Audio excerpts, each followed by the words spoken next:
Good morning, everyone. I'm Katie Doherty, the President and CEO of the Kennebec Valley Chamber, and thank you for joining us this morning for our weekly Chamber Connect. Today we will hear from Commissioner Fortman. The COVID-19 pandemic has caused lawmakers to make significant changes to unemployment benefits, eligibility, and the process for employers. There will be time at the end for questions. Please submit them in the chat box if you have them. We were sent a lot of questions beforehand, and we will try to get to everybody's. But if we don't get to yours, shoot me an email, and I can try to connect with Commissioner's office and get those questions answered for you at the end. We will be recording this and putting it up on our website for future reference, so please let people know of that. Before we get started, I just want to take a moment to thank Commissioner Fortman and your team for joining us this morning and for all the hours you guys have been putting in probably for the last 7 or 8 weeks we're at now, who knows? It's actually shorter than that, Katie, but it feels a lot longer. Right? I mean, I think this is my 7th week working from home. So thank you so much for the whole process and all the benefits and making everything come to fruition for this. It's been greatly appreciated from the state of Maine. And with that, I will turn it over to you, Laura. Thank you so much, Katie. As Katie said, I'm Laura Fortman. I'm the Commissioner of the Department of Labor, and I'm joined here today by my colleague, Kim Smith, who is the Deputy Commissioner. Good morning. And Jess Picard is in here with us as well, and Jess is in charge of our communications. We are all trying to appropriately socially distant and at the same time, do the work that we have to get done. So let me just give a quick overview of unemployment insurance and where we're at and what we see coming up before we jump in to the questions. So on March 18th, well, actually on March 17th, the legislature passed emergency legislation that provided some flexibility in the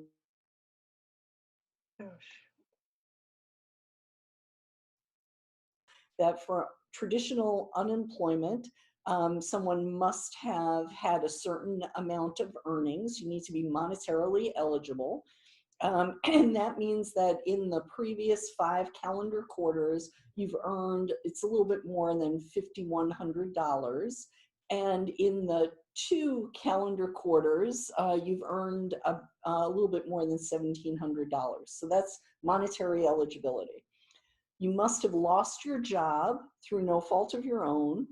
You must be able to work, available to work, and actively looking for work. Because of the pandemic, the legislatures, again, provided some flexibility around what do those able, available, and seeking work, what does that mean? So that was the first piece that we began making, and the other thing the legislature did was there's a 1-week waiting period. So if someone does lose their job, that first week that they're unemployed, they're not eligible to be collecting any benefits. Additionally, employers are typically, as all of you know, you pay on the first $12,000 of every employee into the Unemployment Insurance Trust Fund. And typically, your tax rate is impacted by the number of people you lay off and how frequently that occurs. What the legislature did, in addition to some flexibility around the able, available, and actively seeking work, they removed the 1-week waiting period, and they said that individual employers would not have their experience rating impacted by layoffs. So that was the action that the Maine legislature took. About 10 days later, Congress also took some action. On March 28th, Congress passed the CARES Act, and that act included 3 new unemployment insurance programs. It included the federal unemployment compensation, federal pandemic unemployment compensation, FPUC, and that is what many of you have probably heard as the $600 in additional federal benefits. So that means that someone who is eligible for state unemployment, once that eligibility has been determined, would also be eligible for a flat $600 in federal unemployment assistance in addition to the state unemployment benefit. State unemployment benefit, the maximum benefit is $445. So that's the federal unemployment compensation program. And it's a brand new program. We had to stand that program up. We rolled that out on April 16th. And so anyone who is eligible for that program and state unemployment is currently receiving those benefits or eligible to receive those benefits. And those benefits, the additional $600, are retroactive to the week ending April 4th and will be in effect until July 25th, 2020. The next program that Congress also enacted was the Pandemic Unemployment Assistance. And this is the program that we're going to be rolling out on Friday. This program covers people who are not eligible for state unemployment assistance.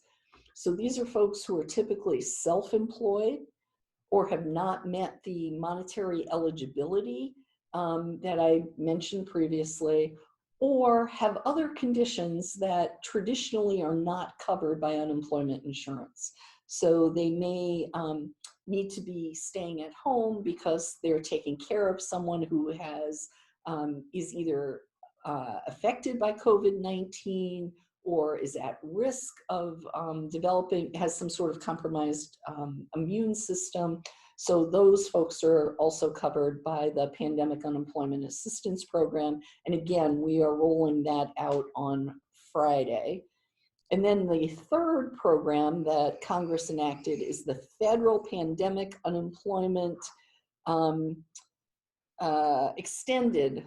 Federal Emergency Unemployment Compensation. And this is a 13-week extension to traditional unemployment insurance benefits.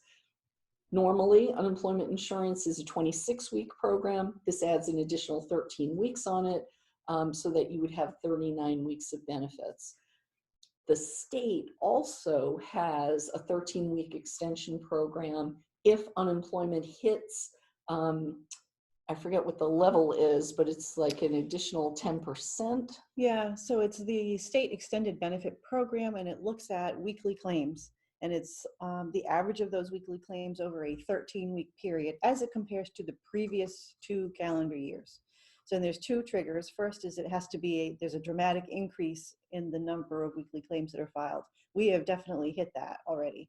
The second piece of that is that the number of weekly claims must be more than 5% of the total workforce, which is just over 600,000 people, I think is what we're looking for. So our weekly claims for the average of that 13-week period has to be greater than 5%. We're not quite there yet. So I think we'll be there soon. And what we have to figure out is how does that state extended benefit program, which provides an additional 13 weeks of benefits, how does that relate to the pandemic emergency unemployment compensation, which is also another 13 weeks. So you don't do both. So that's what we're trying to figure out, how those interrelate. Mm-hmm. Yeah, so those are the programs. The other thing is that, as I had mentioned at the very beginning, the state basically waived the 1-week waiting period.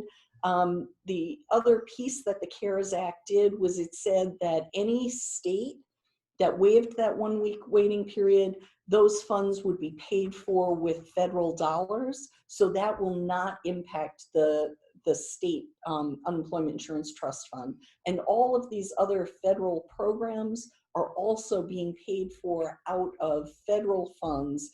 They will not come out of the state unemployment insurance trust fund, which is good news.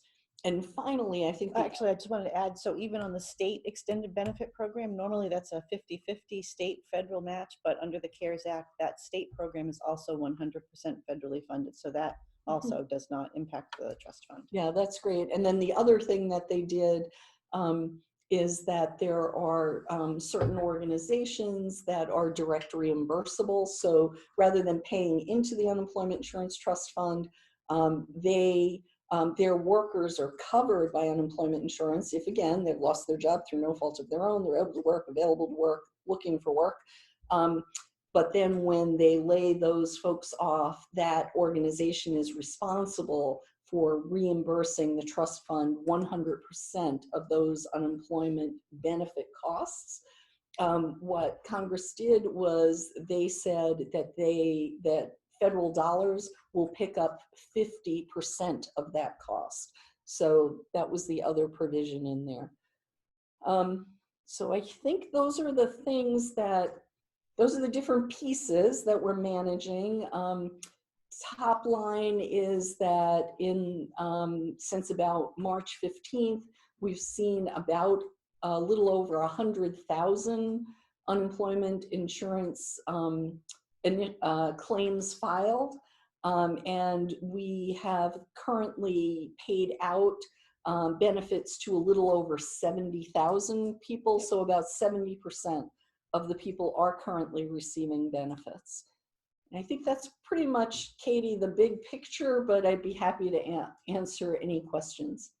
Perfect. Thank you for that overview. So one of the first questions is, can you talk a little bit further about the WorkShare program, the components of it and what goes into it? How do people apply, that kind of stuff? Sure. So WorkShare program was something that we enacted, it was probably 10 years ago. It actually came out of the Great Recession. We received some federal incentive money to implement the short-term compensation program is what it's known as federally, but it's WorkShare here in Maine. And so if an organization needs to reduce its workforce, and you can do that either across the board, across the entire organization, or within a predefined unit within your organization, if you're affecting everybody in that unit and it's anywhere from 10% to 50% of their normal working hours, that would make the entity eligible for WorkShare. And so let's just say it's a 50% reduction in the hours that are being worked in that particular unit. So then the organization would work with us to enroll in the WorkShare program. Then all of their folks, they would work their, let's say it's 20 hours a week is 50%. They would work their 20 hours, file their weekly claim, and they would receive 50% of the unemployment benefit that they would normally receive. So they're getting 50% of their normal wages. They would get 50% of their unemployment benefit, and up until July 25th, they would also get the $600 in the FPUC payment. Wow, okay. That's a great incentive as well then. Let's see. I signed up for the sides e-response and I have been waiting for my PIN number. When can I expect to hear that, to get that? That's a good question. So normally it goes out in the mail within a day or two, but we're hearing a lot of folks are not getting their PIN number. So we will have to find out what's happening and get back to you. Okay, what's the best way for them, just to call a number to get in touch and let you know they haven't received it? Yeah, our employer services division has afternoon call hours. I apologize, I didn't bring that phone number with me, but it is on our website under employer services, and they are taking calls in the afternoon. That's probably the best way to get a hold of them. Okay, great. You mentioned this a little bit. When will the PUA program be effective? That's Friday, and will it be retroactive? Yes. It will be retroactive, and there are two dates to think about. The first date is a state of civil emergency was declared in Maine on March 15th. So that's a general guideline that we're using. However, individual businesses or employees need to be thinking about the date that they were actually impacted. So the legislation allows us to go back before the March 15th date, but again, you would need to be able to provide documentation about why it should go back. So it's look at the date that you or your business was actually impacted, or if your business wasn't impacted until March 28th or 30th or whatever, that's the date that you would use. Okay. If someone previously applied and wasn't eligible, do they need to reapply or do they stay in the queue? So if they were, let's say they were not monetarily eligible, they will not need to do anything. As long as their application is in there, we will take action on it. If they were self-employed, we're going to need you to go into the account that you created and answer some questions on the pandemic unemployment assistance application. Okay. On the work share, if the wages at 50% reduction are more than the 445, do they still get the half unemployment? Yes. Okay. I'm a one-person S-Corp photography business. I pay myself and receive a W-2. I applied in March and have been submitting my weekly reports. I wasn't denied, but was notified there is an outstanding eligibility claim. Does this mean I will be denied?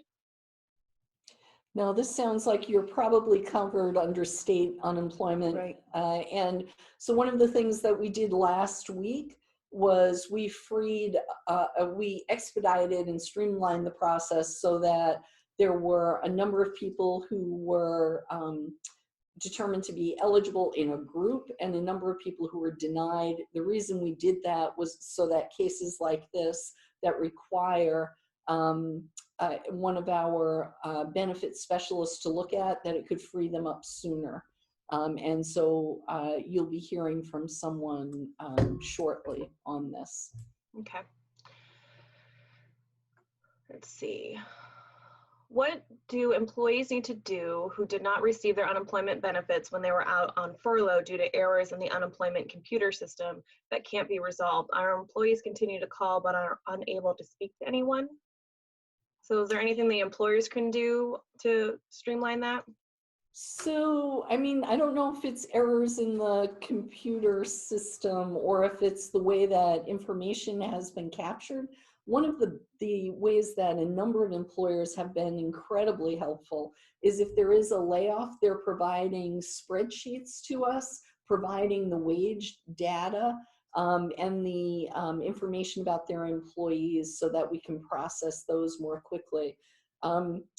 Sometimes if you're applying for regular unemployment insurance, you're going to be asked for names. The things that frequently kind of trip people up is you're asked for the name of your employer, and people may not recognize the legal name of the employer and then say, no, they didn't work for that company. And that causes a hold while we try to resolve the wages that were reported for that person with the employer. The other thing is, I may not remember if I started working somewhere, whether it was, December 25th, I probably remember that one, but if I started at the end of December or the beginning of January. And so if I put the wrong dates down, that's also going to require going in and having a conversation with someone. We have tried to automate the process as much as possible, but anything that doesn't match requires intervention by one of our benefit specialists. And I don't know if I mentioned this, but on March, I want to say 16th or 17th, we had 13 benefit specialists. And we had roughly 670 initial claims a week. And the next week, we had over 21,000 initial claims.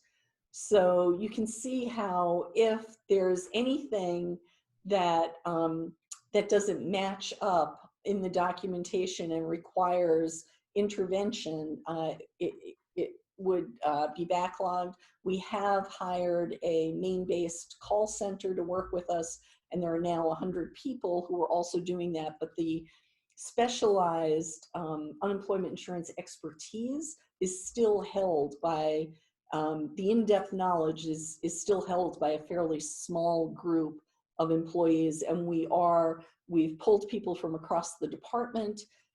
We've done training, but it is still a solid small core group of people who have the in-depth unemployment insurance knowledge that's required to resolve some of these more complex issues.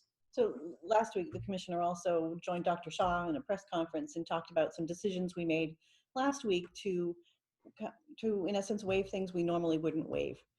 These are issues around voluntary quit and how people filled out the form, for instance.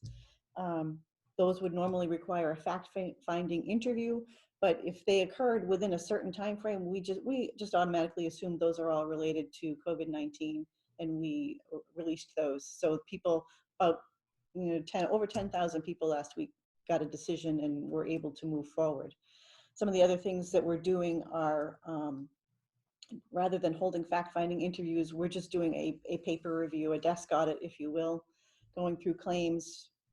Those staff that the commissioner talked about are looking at the files, what was included in the initial claim, and deciding whether or not we can do the same thing on a case-by-case basis. And I also wanted to add, I know people complain about the 800 number, but we talked to 1,000 people, almost 1,200 people yesterday. So people are getting through, people are getting their questions answered. I know we're still getting about 6,500 calls an hour. So it pales in comparison, those to get through and those who are trying to call. I know a lot of it is, I can't get through, so I'm going to hang up and I'm going to dial and just keep dialing, but still 6,500 calls an hour. But we talked to 1,200 people yesterday. Wow. So instead of hanging up, should they stay on the line and be patient instead of hanging back up and calling you again? I mean, unfortunately, at a certain point, we can only have so many people in the queue for a phone call. So a lot of people do call, they get the message that the queue is full, please try again later. So they hang up and they try again later. But if I can't blame them for that. But if they get through, stay on the line. Stay on the line. I mean, we also have abandoned calls, and the abandoned calls are people who are actually in the queue and who do hang up once they're in there. So we know this is incredibly frustrating, and we are doing everything that we can, which is why we're encouraging people to go online, to look at the material that we provide, and to see if the questions are answered there. As well. And what Kim was talking about with the decisions that were made, unemployment insurance, and I guess everybody here probably knows that, it's two parties. It's not only a federal-state partnership. You've got the two parties. You have the employer and you have the employee. And each party has appeal rights. And there's nothing that we did last week that, that dismissed those appeal rights. Right. A couple people are saying, oops, sorry. A couple people are saying they call and they get the busy signal. What should they do in that stand? Is there just too many people in the queue? Yes. Yeah. Okay. So just keep trying. We did actually yesterday modify that. So there is no more busy signal. Everybody should get a recording that all lines are busy. Please call later. Good to know. All right, back to questions. Not knowing the future in regards to stability in business, what happens if the employer calls back an employee, but then realizes that they have to lay him off again? Employee has to start the unemployment process from the beginning? It depends. Assuming they're still within their benefit year, and it's been more than 2 weeks, they would need to call and have their claim reopened. It's not the same application process, but we would need to just talk to them and find out what happened. If you went back to work for a month and then were laid off. I guess, from the employer perspective, if you're calling people back and it's going to be a month, and then if you know that in advance, tell people to keep filing their weekly claim, because that will keep their account active and they don't have to call us to reopen. They will file their weekly claim, they'll report the wages that they earned, and then keep doing that until they're furloughed again. Okay. I received a PPP loan, and now I have a situation where I have to spend at least 75% on labor in the next 8 weeks. My workers don't want to come back, and as they're making more money with unemployment than their regular pay, do I report them to unemployment? I'm worried they'll resent me and never want to come back. Do you have any suggestions on that? Yeah, there's nothing in the new federal programs that has changed the requirement to accept suitable work. If suitable work is offered, unless there is some sort of good cause exemption, which may involve their own health and safety issues or taking care of a child during this time frame, they are required to go back to work, and we do encourage employers to tell us. We would also be asking if the employer provided, so for example, if I have a compromised immune system, I'm concerned about going back because I have a lot of public contact, we would be asking questions about whether or not a telework option was available or offered, those kinds of questions. We would hope that people would be working together. There are workers who are not sick. No one in the household is sick, but they do not feel safe leaving their home. There is work available for them at their employer. If their employer reports this, will they be denied unemployment benefits? Most likely. I mean, this would be one of those situations where we would have to have a fact-finding hearing, and we would be gathering information from the employer and from the employee, and then using the federal guidance to make a determination. Okay. That is just based purely on that one statement. Certainly in the fact finding, if there are unique circumstances that arise, we may decide either way. Right. Okay. While I had booked a number of gigs in 2020, 100% of them were canceled due to no groups of more than 10 and eventually the stay-at-home notice. Further, additional gigs were expected, which will no longer happen. Not huge money, but important to the family. Can a self-employed entertainer receive unemployment benefits? I would say under the new pandemic unemployment assistance program, they sound like they should be eligible and they should apply. Okay. And that's what's available on Friday.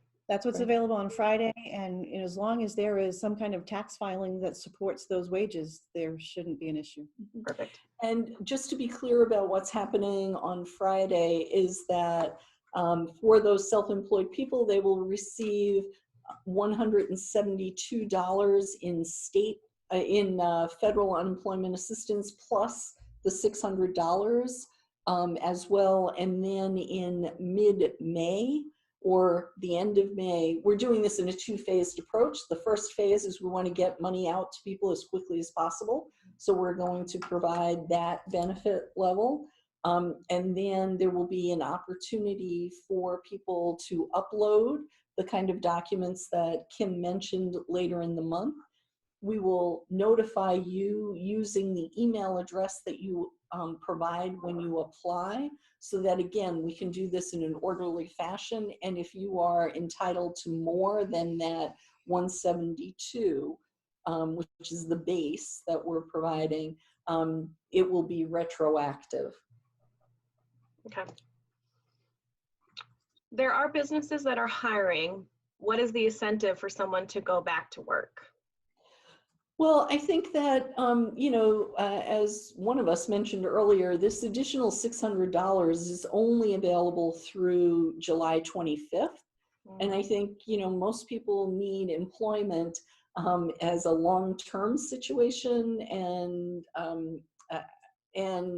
many employers are also providing, benefits around health insurance. Unemployment insurance is not really, it's not a sustainable way to support yourself and your family. We are also, and I thought somebody up there had a question or a comment about the career centers. The Department of Labor, we have a number of programs. Unemployment insurance is one. The other is employment services. And we do in our job bank now have a special tag for jobs that are essential, and we're highlighting those positions on a regular basis. And so we encourage employers it's a free service to employers, and we encourage people to post their jobs there. And we are pushing those out as widely as we can. Also, even though the job search has been waived right now, when people sign up for unemployment, they are asked to fill out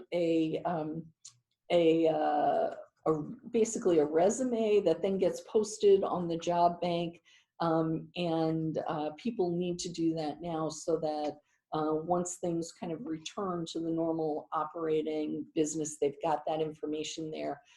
Employers are able to browse those resumes, and workers are also able to browse the jobs that are posted. Okay.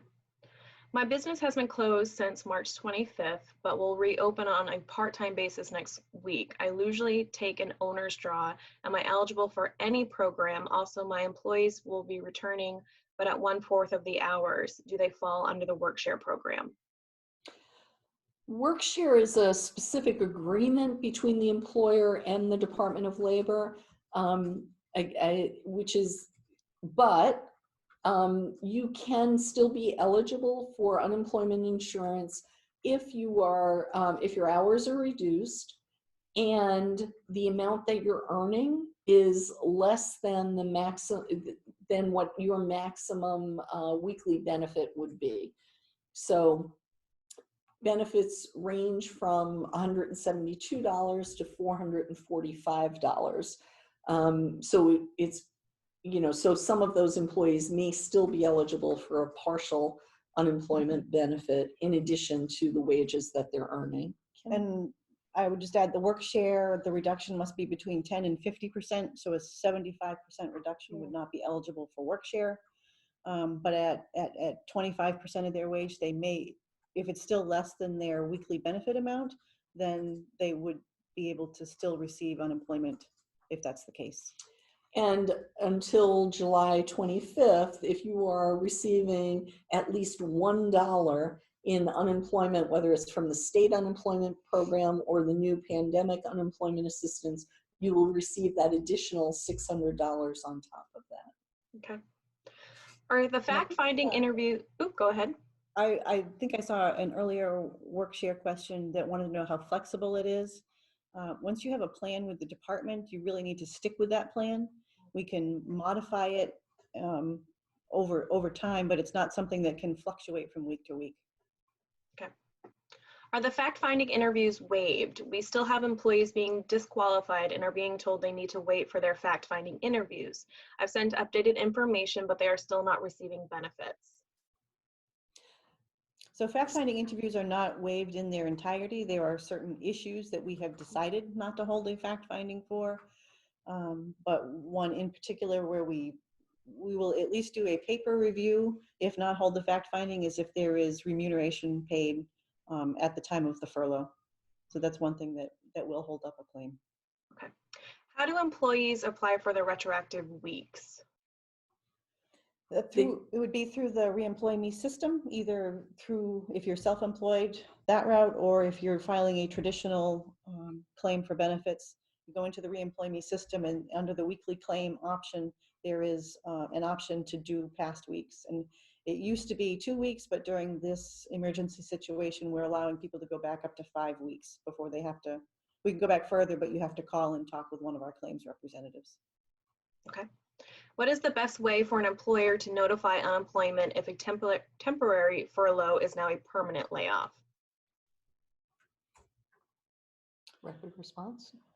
Yeah, I would say, you can contact your local career center where they can do a rapid response session, which it helps folks with their unemployment. It helps them, get resumes together, that kind of thing.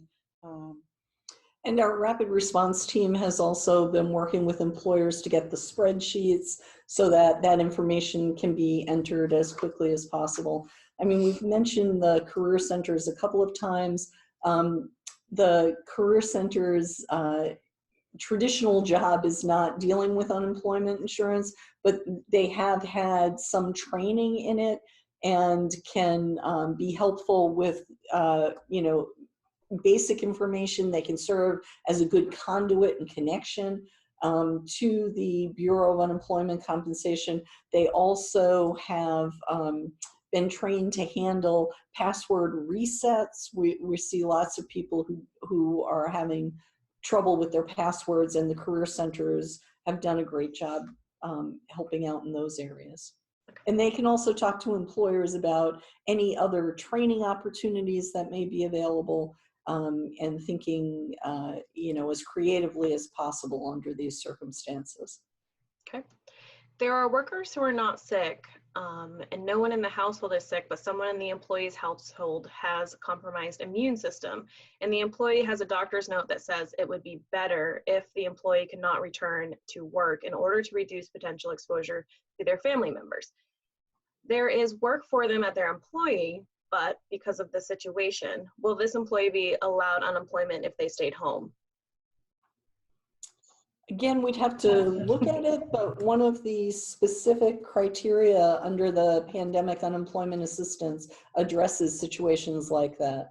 So we have a checklist that will be up on our website. It's up there. Oh, is it? Yep. Okay, great. So there's a checklist up there that says pandemic unemployment assistance. Are you covered?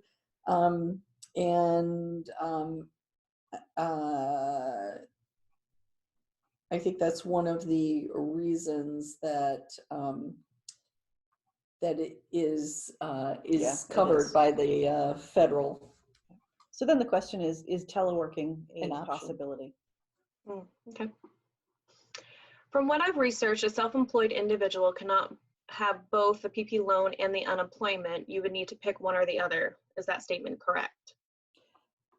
That sounds correct. Unemployment insurance is only available if you do not have any earnings, any income, and it's my understanding that the PPP program is to cover basically wages. So you can't have both if you're getting wages. You can't have both in the same week. Right. Okay. I have an employee who has been collecting since prior to the state of emergency. Her back to work date has been pushed out due to COVID. She did not receive the additional $600 because she was told to just push out her original work date. Now her regular funds have been exhausted. She has been filing every week and has been getting denied.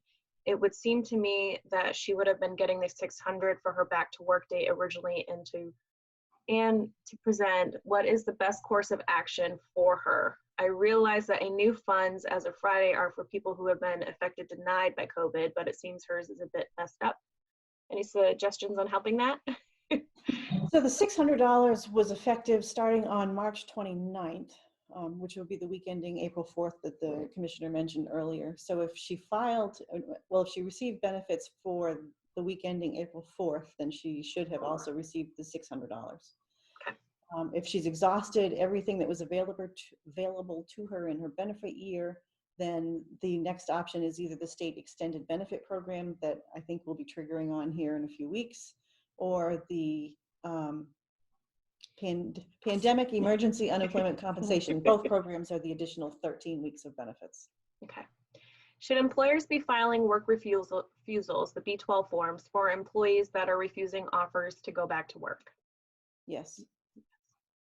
How long does it take for employers to receive B-1 forms? A couple staff say that they have received notice that their claim is on a hold due to B-1.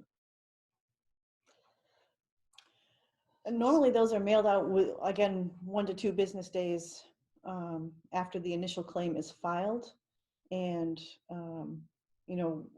there is at the maximum a 10-day hold. If we don't get it back, or if we simply don't process it within those 10 days, benefits automatically go out. So. Okay. A person left her job and moved from New Hampshire to Maine just before this and cannot find a job. Is she eligible for unemployment benefits? In New Hampshire. In New Hampshire. Okay. Let's see.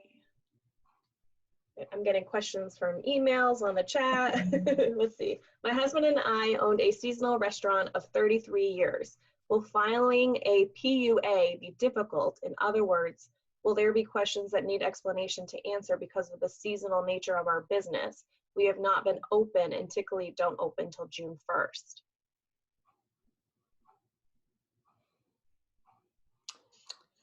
I think we're going to have to look into that. Right. Okay, we can follow up on that one.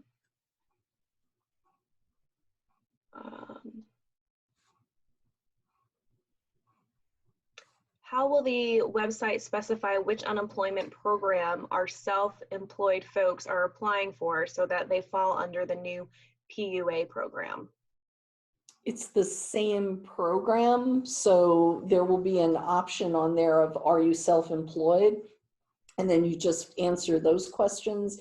and you will not excuse me, you will not have all of the questions about name of employer and things like that. So it's a simplified version, but it is still using our Reemploy Me system and all of that. So it should look very familiar. You don't have to go to a new location or a special form. Okay. Are S Corp owners with both W-2 and pass-through income considered self-employed? No, because if you're getting a W-2, you should be able to apply now. If an employee is asked to do a different job at the same company and accepts, but for a reduction in pay, are they eligible for unemployment to make up the difference? And is this based on an average, a weekly, hourly pay rate, and over what time frame, if is an average? No, if they're as long as it's still the same number of hours a week, they're not considered unemployed. Okay. How does an employer file for WorkShare for its employees? The website only seems to have a number to call in. Is there a way to apply online? No, you have to talk with one of our subject matter experts on WorkShare. Okay. And once the agreement is set between the department and the employer, the individual workers go through the normal process to apply. Okay. Will unemployment benefits affect employees that are also on Social Security? No. No. Okay. I have a fact-finding interview scheduled for this Friday. Earlier question, one photographer S Corporation. Do you think this call will come through? What do I do if it doesn't? I think any fact findings that are still scheduled will be taking place. Okay. Will the calls to Department of Labor for PUA unemployment insurance questions be divided up by the first letter of the person's last name? They'll go into the same mix as everyone else. So next Monday, we'll be following that same online schedule. Okay. We're also going to be asking people that, first of all, we encourage everyone to apply online. I mean, please, please, please, please apply online.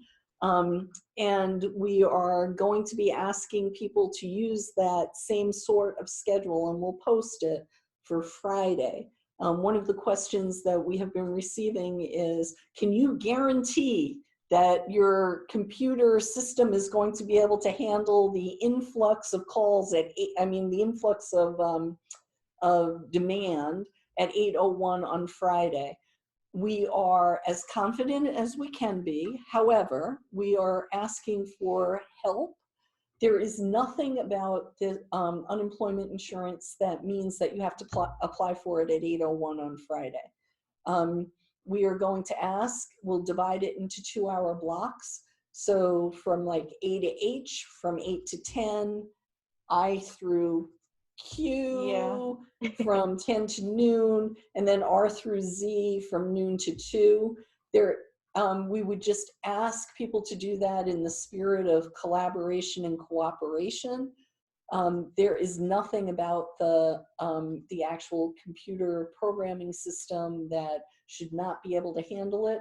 But we do know that sometimes because of bandwidth, there are issues. And we think if we sequence it that way, anyone who wants to be applying during those hours should have the opportunity to get through. It's almost like, back when we used to fly on an airplane and we'd be, boarded in different sections. This is kind of similar to that. Everybody's getting on. We just want to make sure that you have a chance to get there. And then for unemployment benefits, you're really looking at a benefit week. So anyone who starts applying on Friday really has until 11:59 on Saturday to apply for the week. So again, that's the online, and we will, and on Friday, we'll just be taking calls, and we hope that most of the calls will be from people who are,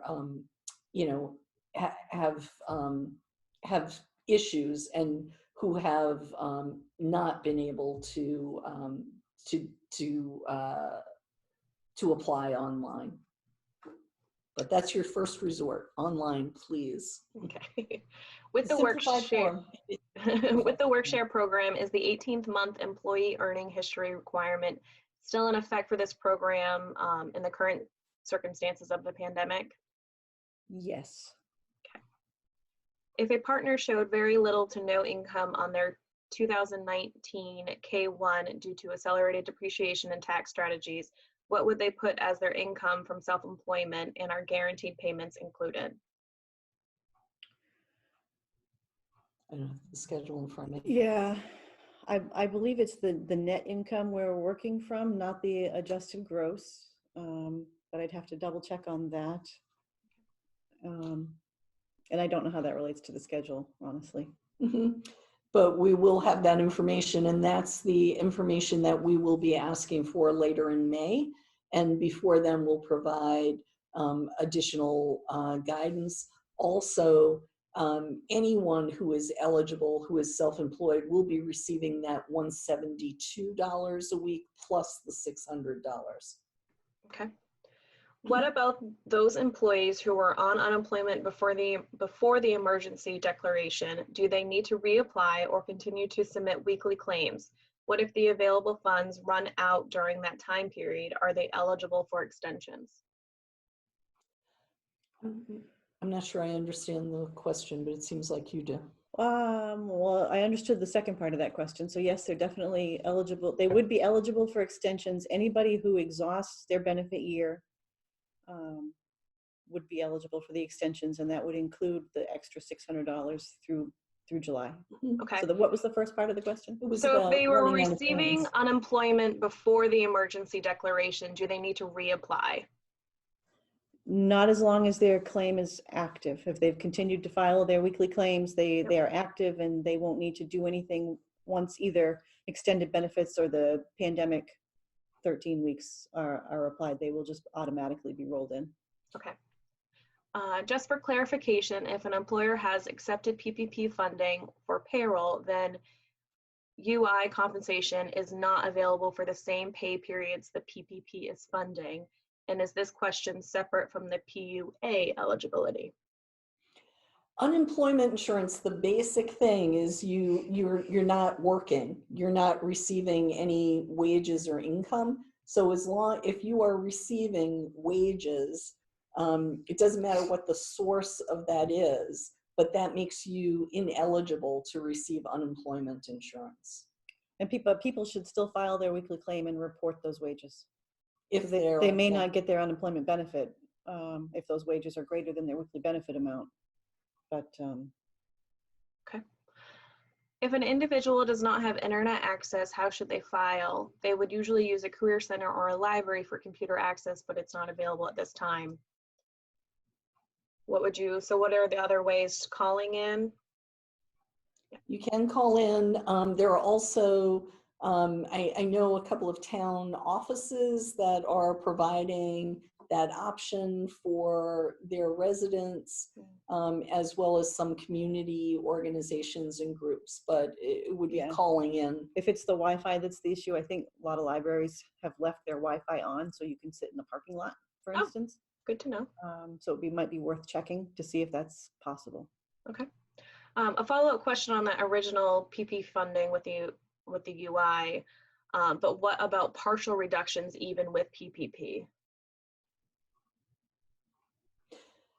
So I think this gets back to what you were saying before, is if someone's earnings, again, the maximum weekly benefit is $445 a week, plus you get an additional $5 on it. So if you were eligible for the maximum benefit, as long as you're earning less than $450, you may be eligible for a partial unemployment benefit. Can a self-employed restaurant receiving PPP apply for the PUA, or do they have to wait to apply for PUA after the time period of PPP ends? So again, it gets back to that issue. Are you earning any wages? And if you are, how much are you earning? And, so it's not a blanket statement, but basically it's around, are you receiving wages? And also, what weeks are you covering with the Right. PPP? If the self-employed individual was out of work starting on March 15th, but the PPP starts on March 29th, you've got 2 weeks there where you would be retroactively eligible for the PUA. But then if the PPP kicks in later, you would not receive unemployment for those weeks. Let's see. The backdate weekly clarification link in the reemploy me site says no weeks are pending for this entered social security number. What does that mean for that person who has a retroactive week that they have not filed for? My understanding is if it was within the 5-week window, you should be able to go back retroactively. So if all of those weeks have been filed, there would be nothing to file, but I'd have to look into that one. And again, as Kim just said, we've kind of implied that you need to be doing this, but we're hearing from many people who do not realize that they need to file weekly certifications. You know, many of the folks are newly eligible for unemployment insurance. They have had no experience with this system and think once they fill out their initial claim that it's done. You need to file an initial claim, and then every week you need to continue to file a weekly claim. It's much shorter. It's about 5 questions. But this gets back to the fact that you know, we're asking questions about, have you been offered work? Are you, you know, those fundamental questions where we would have no way of knowing whether or not you were still eligible. So it's a weekly certification that you are still eligible for unemployment. And if you have had any earnings during the week, what those earnings are. Because we don't want people to end up in a situation where they have some sort of an overpayment that we would have to collect. And we also want to make sure that if you're eligible for benefits, that you continue to receive them. Perfect. So I think I have covered all the questions. If I haven't, please resubmit it in the chat box. We've got about 5 minutes left.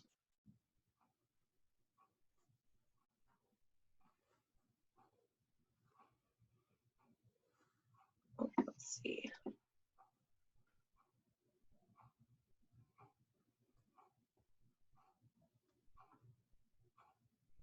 All right, I think I haven't seen any other questions come in.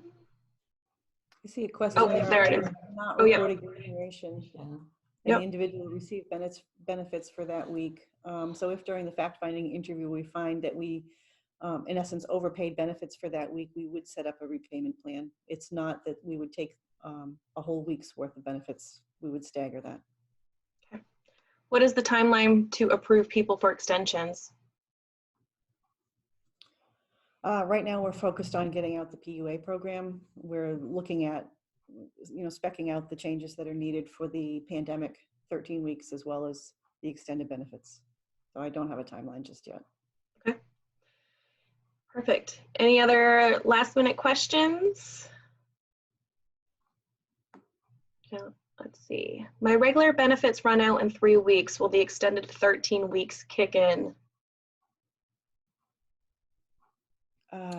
It would be retroactive. So, I mean, Yeah. Even if the program, one of the programs, if the state benefits aren't up and running and the federal program isn't, you would still be receive retroactive benefits on whichever program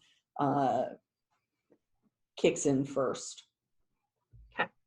So one final question, will the PUA app and Workshare app be online? The Workshare app is not online, it's a call-in number, correct? Correct. But will the application for PUA be online on Friday? Yes.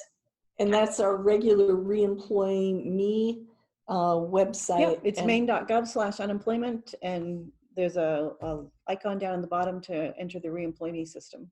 Perfect. Perfect. Well, thank you so much, Laura. Thank you for your whole team and everybody. Thank you for covering so many questions from our members. Thank you again for your time and all the work that you guys have been putting in through this. that is it for our Chamber Connect this week. Join us next week. We will be having Congressman Golden. He would like to have a small business listening session of the challenges during this. So if you're a business and you would like to reply some feedback to Congressman Golden, please join us next Wednesday. Please check our website for information and resources for your business during this time. And we will be posting this recorded link up on our website. So thank you for everyone for joining us, and have a great day. You as Thanks, well. Katie. Thanks.